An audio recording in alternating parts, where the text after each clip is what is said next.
UndergroundHipHop.com, Super Rockin' DJ on and on. Here with the most exciting thing that happened to Boston since Malcolm X and New Edition. Ladies and gentlemen, Duckdown's own, coming straight out of Boston, EDO.G, JaySaun, and Slaine. Special Teamz is in the house, y'all. Thank you for being on UndergroundHipHop.com. Now, off the bat, man, on your own merits, you guys are three solo, strong artists.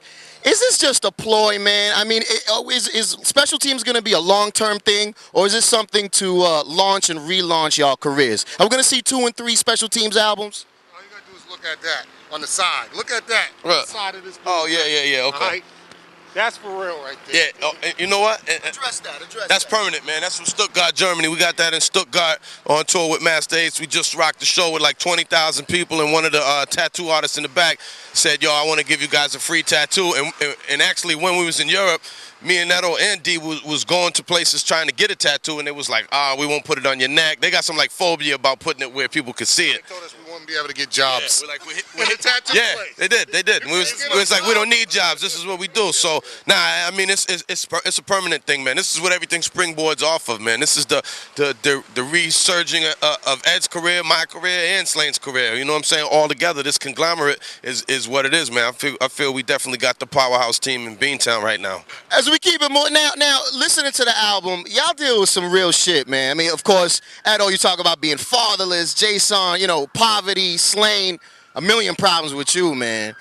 But what I'm getting at is, was this sort of like a psychotherapy session for you guys? I mean, it's a pretty deep album where you talk about a lot of issues. Or out of the studio, do you talk about the shit, the fucked up shit that y'all have to deal with? Yeah. I mean, yeah, on a daily basis, man. It wasn't nothing made up for the album. We just, you know, that's really who you hear in that album is really who we are, man, from all 3 different perspectives. So, yeah, I don't think you know, you change your approach, you know, 360. I mean, I think I changed my approach a little bit when I get in the studio with these guys, as I'm sure they do with me. Whenever you have a chemistry with people, it's different than when you're just rhyming on your own. But you know, at the end of the day, you're still rhyming about things that mean something to you when you're on a record. Was there shit that you found out about each other through listening to the songs that you didn't know about each other? No, not really, man. Slaine is real greedy with the prescription pills and the alcohol, and I didn't know that ahead of time. You know what I'm saying? If he only has a couple of beers, he's not sharing. So I mean, but nah, really, you find out more when you go on the road and you do shows and you live with each other, and you know we there every day together, and we getting up together, and we traveling together. That's when you really find out, you know, who a person is, and you know, we know we all good with each other. We can live with each other and do this for years and years. You know? Now, of course, real exciting, man. Duckdown Records, you got that whole affiliation going. But a lot of cats, you know, when they hear Special Teamz on Duckdown, they say, man, Duckdown hardly even promotes their own cats. There's sort of this, you know, entity, this hip-hop official entity that just kind of survives on its own. How risky and how smart is it to actually go with a label that's really on some grassroots shit? I think, man, you know, me, I could speak from being on Fat Beats, Ground Control, dealing with a lot of different independent labels, man.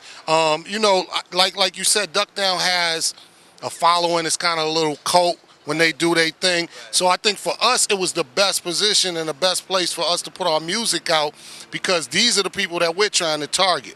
You know what I'm saying? And it's going to springboard off of there. Everything else that we do and get is going to springboard from, you know, that target audience, man. So we had other deals on the table at the time that we could have ran with that was more money and, you know, this or that. But they wouldn't have been able to give us what we needed and give us that stamp of approval where, you know, when people look at, when they hear it and they see the Duckdown, you know, emblem, and they know we affiliated, they know it's some official shit, period. You know what I'm saying? Now, the album selling very well. We actually sold out like in the first week and all that, doing very well. The theme, Stereotypez. Obviously, you guys deal with this question a lot. Slaine being, you know, from Southie and Boston with the Irish boys. JaySaun come from a mixed background. Edo dealing with integration, school, you know, the busing and all that shit. How much, you guys are in a unique position more so than anywhere else in the country, because Boston is sort of a hotbed for that shit. What was the process in saying, yo, we're going to go with this theme? How did that present itself? I think, you know, like originally it didn't really start out as that. Only, you know, obviously when we're around each other, we're having these type of discussions with each other because we grew up in this, with this kind of tension around us, which is lessened over the years. Right. You know, I don't think we could have made, if you're going back to the other question, we could have made this record the way we did 10 years ago. Right. It would have been too much racial tension. I don't mean between us. Yeah. I mean, like, the record would have caused racial tension in the city. But I think, like, we took it as an opportunity to recognize, like, what we grew up around here in Boston. And kind of fucking make fun of the situation in a way, like on the Stereotypez track. We're making fun of the shit. It's not like, you know, we're kind of showing the idiot how stupid it is to think like that, and how funny it really sounds when you put it out there like that. But, you know, that's why we also did tracks like Race Riot. We wanted to reinforce the fact, you know, for the dummies who really think that we're really talking like that's what we mean on Stereotypez. We kept kind of a balance to it. So that did become the kind of the theme to the record.